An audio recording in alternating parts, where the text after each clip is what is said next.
Halo teman-teman, saya Arsy Fadila dan teman-teman saya Alivia Safa Salsabila, Delita Septiani, Nanda Brilian Fajrina, dan Yona Rauda Vinka. Di video ini kami akan menjelaskan tentang yang pertama ada permainan tradisional, yang kedua ada pelestarian salah satu objek kemajuan kebudayaan, yaitu permainan rakyat. Yuk simak videonya. Untuk pertama kalinya, Indonesia memiliki Undang-Undang tentang Kebudayaan Nasional. Pada 27 April 2017, Undang-Undang Nomor 5 Tahun 2017 tentang Pemajuan Kebudayaan disahkan pemerintah sebagai acuan legal formal pertama untuk mengelola kekayaan budaya di Indonesia. Istilah pemajuan kebudayaan tidak muncul tiba-tiba. Istilah tersebut sudah digunakan para pendiri bangsa pada Undang-Undang Dasar 1945 dalam pasal 32, yaitu pemerintah memajukan kebudayaan nasional Indonesia untuk menegaskan bahwa kebudayaan merupakan pilar kehidupan bangsa. Dalam Undang-Undang Pemajuan Kebudayaan, mengakui dan menghargai keberagaman budaya Indonesia, menempatkan masyarakat sebagai pemilik dan penggerak kebudayaan, serta menempatkan kebudayaan sebagai haluan pembangunan nasional.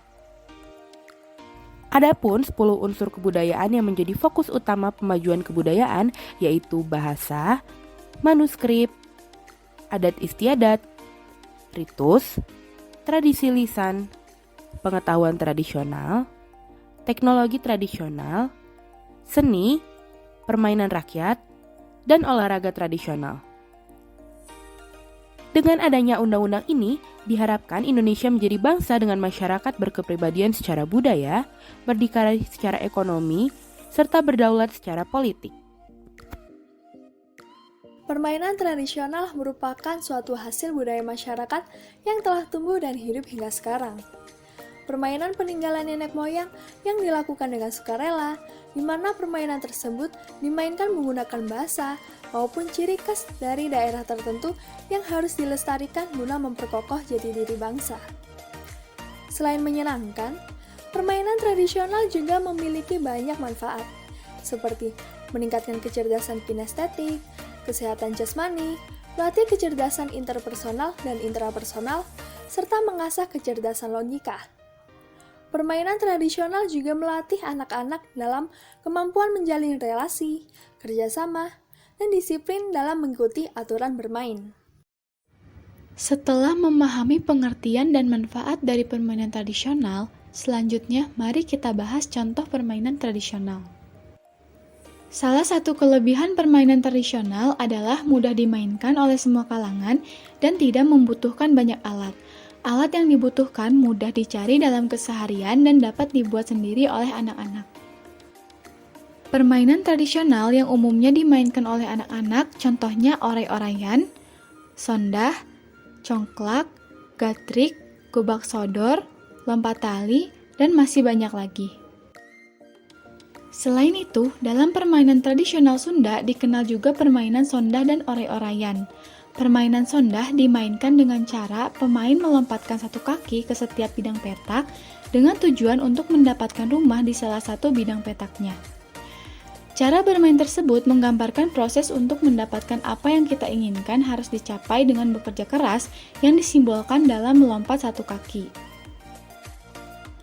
Sedangkan oray-orayan biasanya dimainkan di lapangan terbuka dengan jumlah pemain bebas. Cara bermainnya dengan membentuk barisan satu kolom dengan saling menumpuk kedua tangan pada pundak teman di depannya sambil berjalan dan bernyanyi. Di masa sekarang ini, permainan tradisional mengalami penurunan popularitas. Masyarakat mulai meninggalkan permainan tradisional yang disebabkan oleh beberapa hal, yaitu yang pertama, terdesaknya permainan tradisional oleh permainan modern yang canggih dan dapat dimainkan di mana saja dan kapan saja, akibat perkembangan teknologi yang semakin maju. Yang kedua, kurangnya sarana dan prasarana seperti lapangan tempat bermain atau tempat luas yang aman. Yang ketiga adalah berkurangnya waktu para pemain untuk bermain bersama karena adanya sebuah tuntutan, seperti tuntutan pendidikan yang menyebabkan sebagian waktu yang biasanya digunakan untuk bermain dialokasikan untuk menambah waktu belajar. Dan yang terakhir, kurangnya sosialisasi permainan tradisional terhadap masyarakat. Agar permainan sondah dan orai-oraian tidak kehilangan eksistensinya, kami memiliki gagasan berupa pengenalan kembali permainan sondah dan orai-oraian kepada masyarakat dan anak-anak melalui platform Instagram.